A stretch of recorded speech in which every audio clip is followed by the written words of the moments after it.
4th of July weekend. It's one of the most American stretch a few days over the year. So let's talk about All-Americans. Georgia, probably going to have a few of them, right? Had 4 last year with Brock Bowers and Malachi Starks and Tate Ratledge and Cedric Van Pran, right? So they had 3 on offense, 1 on defense.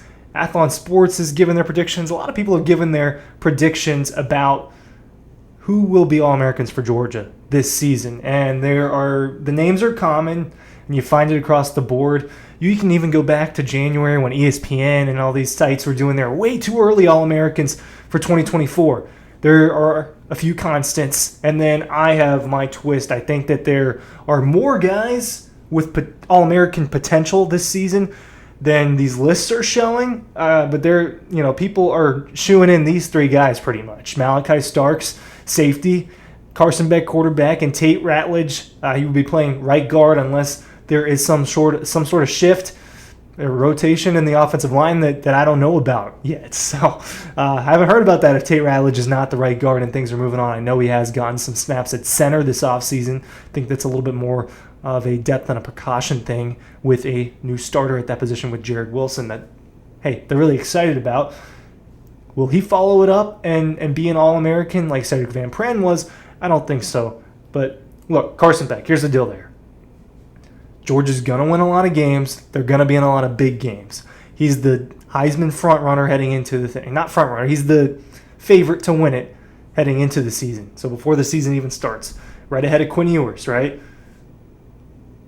I think he's going to have good numbers. I think he's going to have a chance at the Heisman. He certainly has a chance to be an All-American. I think you look across the board at the quarterback situation. I mean, you can get a Jaden Daniels situation where he just pops. That's kind of the expectation with Carson, is that he's going to pop this year and that all of a sudden things will be a little bit better for him. So he's got that projection. I think that with Ratledge and Malachi Starks, you could probably call them shoo-ins as well. Malachi's going to have to battle out with Caleb Downs. Maybe they'll both be first-team All-Americans, right? He was a second team last year. I think that he has, look, the numbers don't show it. You pull up Georgia's stats, you look up Malachi Starks, and he's not first, second, or third in tackles on the team, right? He's got 52 tackles. He only had, he had 3 interceptions last year, right? And you look at 3 and it's like, okay, whatever. You know, if you want your All-American to have 6 or 7, well, people are not throwing at Malachi Starks. And if you do throw at Malachi Starks, you see what can happen if the ball is not absolutely perfect, right? He can go and make an Odell Beckham Jr. type of catch like we saw against Oregon and Atlanta at the beginning of the 2022 season. I can't not believe that we are creeping up on that being 2 years ago, by the way, as a side note. So I think that calling Malachi as a shoo-in is not it's not as much a shoo-in as Carson. It seems like people are thinking about Carson this season and that he's going to have this huge season. To be the first-team All-American quarterback, though, he's going to have to be the best, and the stats are going to matter. And Georgia's stats don't always play into individual players getting recognition.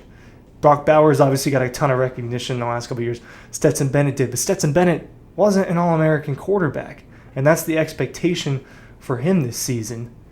What does he got to do to get that? I mean, you saw what Jaden Daniels did.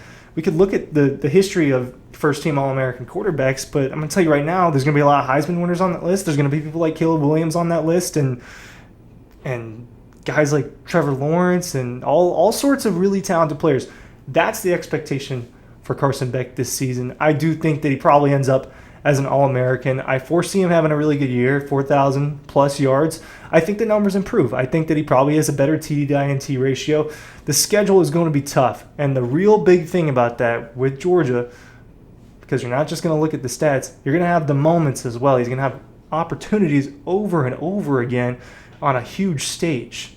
And that goes for all of the players that we're talking about here, not just Carson. So I kind of want to move on from the Carson part of the conversation with this, but it's the All-American and the Heisman thing for him are going to go hand in hand. On the offensive line, I think it could end up being more than just Tate Ratledge. I am not I'm not necessarily the person to ask about what makes an elite offensive lineman. When you watch, that is one of the least obvious things to watch and say, hey, that guy's doing really, really well. That guy's doing better than this guy.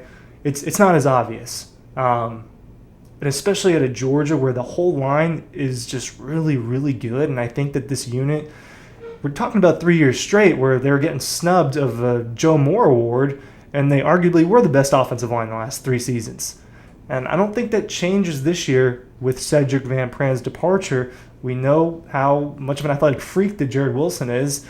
You lose a lot in Cedric Van Pran, but I think that the drop-off you would normally get from a player of that caliber, and just mentally and conversationally and leadership-wise, combined with his play, usually it's a fierce drop-off after that.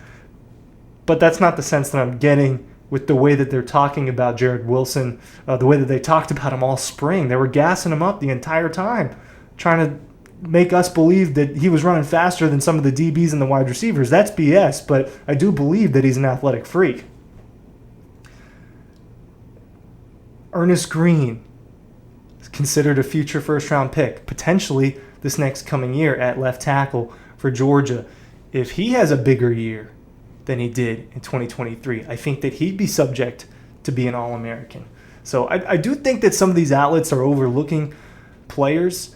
When you look at Georgia's offense, I understand why the skill position players are getting passed up for these types of awards. And you go and look at all these lists this entire offseason. I think ESPN did a preseason ranking, and I don't know if they've completed this series yet, but they were doing a top 10 at each position heading into this season. And the only skill position guy and the only guy that was not Carson Beck on Georgia's offense that was getting that, because they didn't do offensive line, was an honorable mention from Oscar Delp and Benjamin Yurosek, and then they had Trevor Etienne as the number 8 running back in college football. They had him as the number 1 in the SEC. I think that's about right. And that's probably the range that we're talking about with him. A top 10 running back, not necessarily... Look, he's not on Quinshon Judkins' level or Travion Henderson's, at least to what we've seen production-wise. He enters a much better situation. We can change our opinion on that. I don't think that you get an All-American running back out of Georgia, right? Unless they are... Like, even Nick Chubb had a hard time doing that. Why? Because they were feeding Sony Michel as well.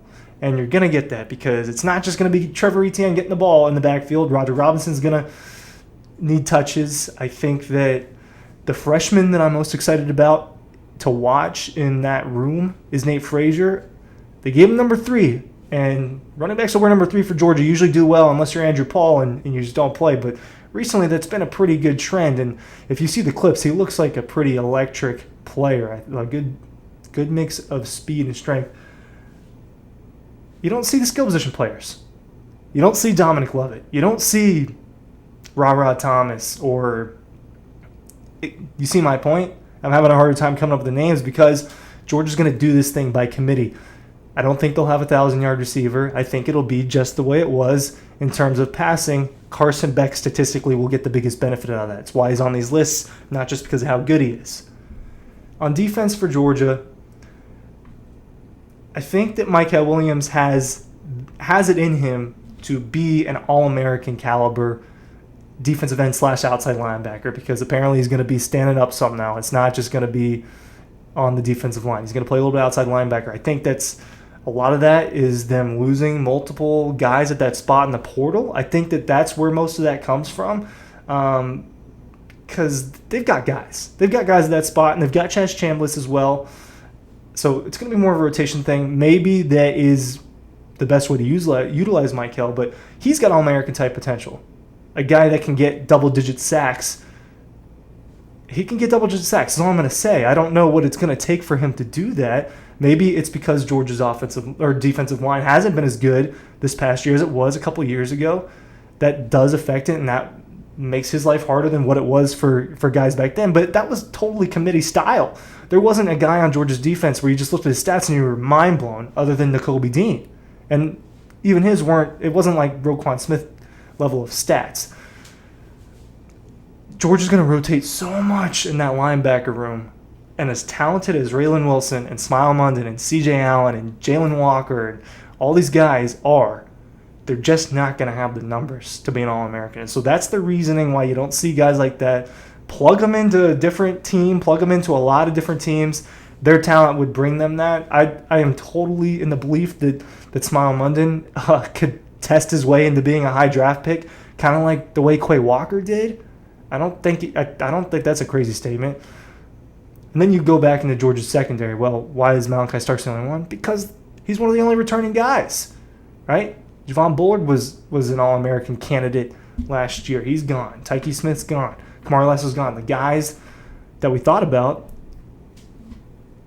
for that type of thing are gone. And now it's Dalen Everett and Julian Humphrey and TBD on the safeties, because I think that's still an ongoing battle. I don't know if that's completely decided yet. There's buzz about KJ Bolden maybe fighting for time the way that Malachi Starks did early on. I don't know.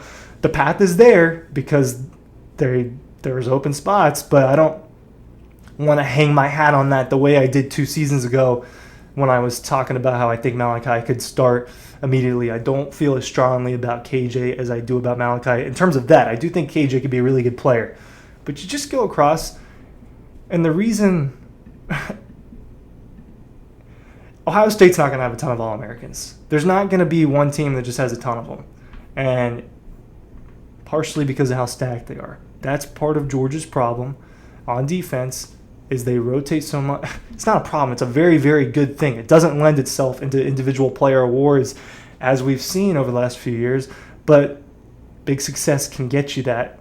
And I look at these lists, and there's some dudes I never even heard of on some of these All-America lists. But Georgia has an opportunity. I'd say at least 3. They had 4 last year. They've had 3 or 4 about every year. I think you get 3 or 4 this year as well. Just because I would think that Malachi and Carson and Tate Ratledge, if Georgia's offensive line's good, here's how that's going to work. Tate Ratledge was an All-American last season. There's not stats for offensive line. But because of that, he's going to get it again if Georgia's really good again. That's how that's going to work. Thanks for watching.